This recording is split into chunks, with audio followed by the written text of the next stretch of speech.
G'day, Steel Nation. Welcome back to the Pittsburgh Steelers Syndicate. I'm your host, Mark. Thank you once again for checking out another video.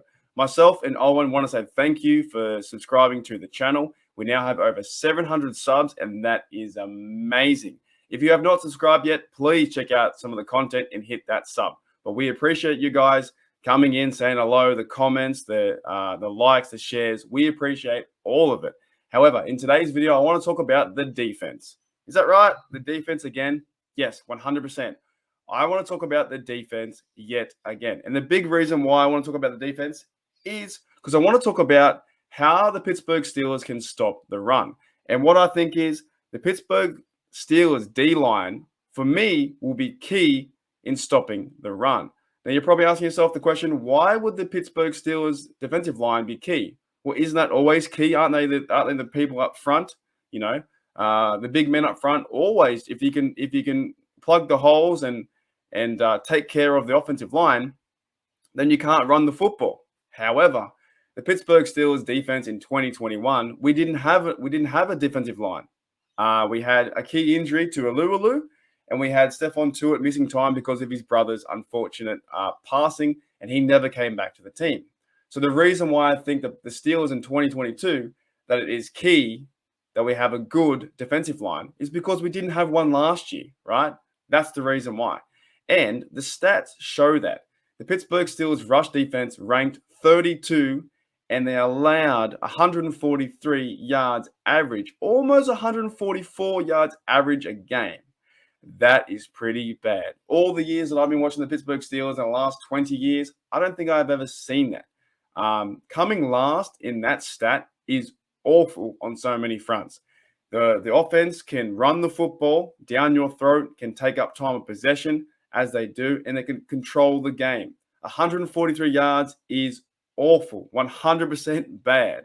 And the reason why that happened last year was one of the big reasons why was Tyson Alualu going down in week 2. I think he broke his ankle, and he was out for the whole season. The Steelers then never addressed the situation with Stephon Tuitt the whole season too.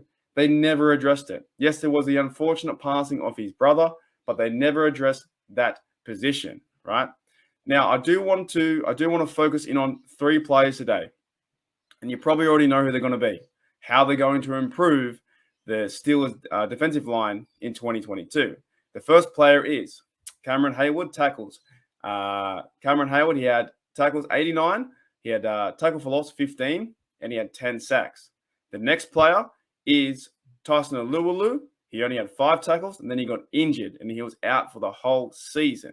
And the last player is Stephon Tuitt, tackles 0, tackles for loss 0, sacks 0, nothing, because his position was never never sorted out. I think for the half of the year, or for pretty much the whole year, every Steeler fan was like, when is Stephon Tuitt coming back? And there still are questions being raised about when is Stephon Tuitt coming back.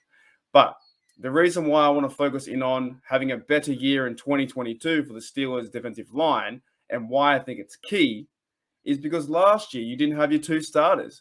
You didn't have Tyson Alualu, and you didn't have Stephon Tuitt. The only player you did have was Cameron Heyward. And this stat cannot remain anymore. 32, right? Ranked 32, 143 yards is absolutely horrible, right? So we also had Cameron Heyward trying his best, but the 2 fellas, number 94 and 91, were out of action. So in spurts, we saw Chris Wormley try to fill in the shoes of Stephon Tuitt. Henry Mondeau, he is not the number 1 starter you want to be at nose tackle. And then we went out also and acquired free agent Montravius Adams, who we signed back this year too. But why I think the Steelers will have a better chance this year in 2022 is Cameron Heyward is a leader. Cameron Heyward on that defensive line is a leader of men. He's almost like a coach out there. And it's so funny too, because Cameron Heyward is my age. He's 32. And when you look at him, he looks about 50. Am I right? He looks about 50 to 54 years old. Like he looks like just a dude, man. He looks like an old man, right? He's the same age as me, the exact same age as me. And he looks about 20 years older. So I think that Cameron Hayward's going to have a big year, helping out that defensive line and really, pushing pushing them backwards, starting to get after the run, taking on two blockers or getting past the left guard or the center and really bull rushing people. I can see that yet again because he is a bully. He's one of the hardest working players on this team. Now, the other question is bringing back Tyson Alualu. He has 1 year left on his deal with the Pittsburgh Steelers. And there are some people out there saying, well, do we go out and cut Alualu? There's no way. I don't see there's any way that you cut Alualu. He's a veteran. He's been in the NFL, I think, 11 or 12 years. And this time right now, he has a chance because he would have had a big chance last year until he broke his ankle and went backwards. And what do? Once you break your ankle, you're kind of done, right? You can't blame that on the man. So when he comes back into the nose tackle position, we have a pretty good defense with him. If you start Tyson Alualu at nose tackle, which you should do there, I think that Henry Mondeau will make the team too, right? Now, also, Montravius Adams, we signed him to a deal. So we have some good depth and backup, right? But our three starters, Hayward, Alualu, and Stephon Tuitt, should hopefully be on the field most of the time, right? The other big question you're probably asking, well, will Stephon Tuitt even come back? We still haven't heard, I guess, the official remarks of Stephon Tuitt's back. We haven't seen, I don't think we've even seen any pictures of Stephon Tuitt walking on the field yet. So they need to solve that issue. They really do need to solve that issue, right? If Stephon Tuitt can't come back, you need to solve it via free agency, or like they did in the draft, they went out and got, I think it was Leal, defensive tackle, DeMarvin Leal, right? Sorry, defensive end, DeMarvin Leal. And we have a second-year player too, Isaiah Loudermilk too. So if Tuitt can't come back, there needs to be a point, I think, in the next few weeks going into the off-season and once we learn the schedule and that kind of stuff and mini camps where we need to know, and I say the fans. The fans need to know: are you coming back or not? It's really funny because every time that Coach T or Kevin Colbert, and he's now starting to wind up his working there with the Pittsburgh Steelers, he's starting to wind it up. But every time they're asked in the Pittsburgh Steelers, they go, "Yeah, he'll be around." Or Art Rooney says, "Okay, yeah, he should be here." I kind of want a definite answer with Stephon Tuitt. However, if he does come back, this defensive line is going to be incredible.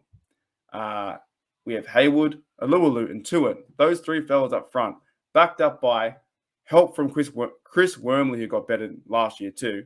And the addition of Leal, he's a massive unit. And some of these other fellas can now just be depth guys, and they don't need to be starters because we have our starters. We have our starters in those three. So what do you guys think? Do you think that the key for 2022 is the defensive line stopping the run?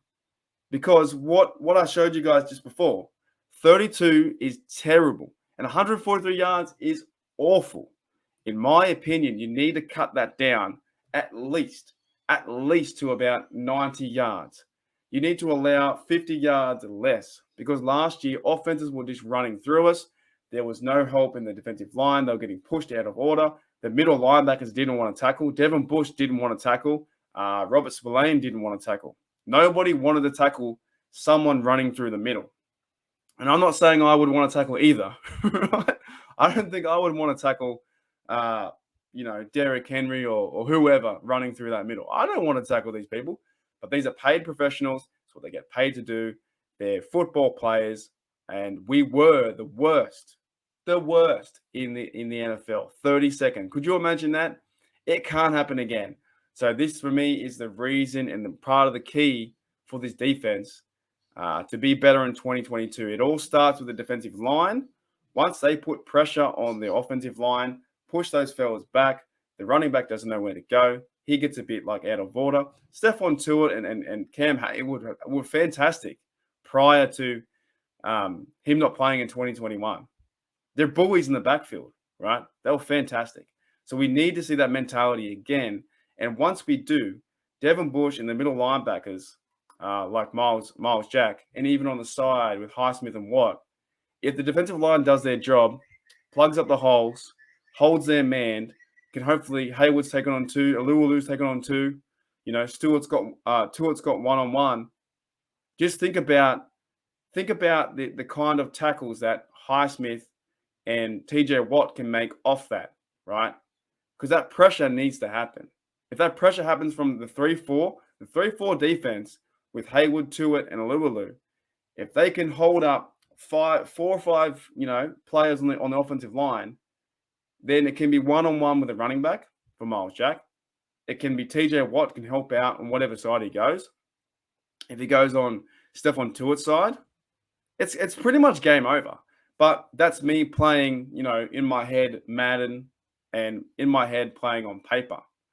But I just want to see this number change. I just want to see it change. Ranked 32, 143 is not good enough. And in my opinion, the Pittsburgh Steelers D-line is key for stopping the run in 2022.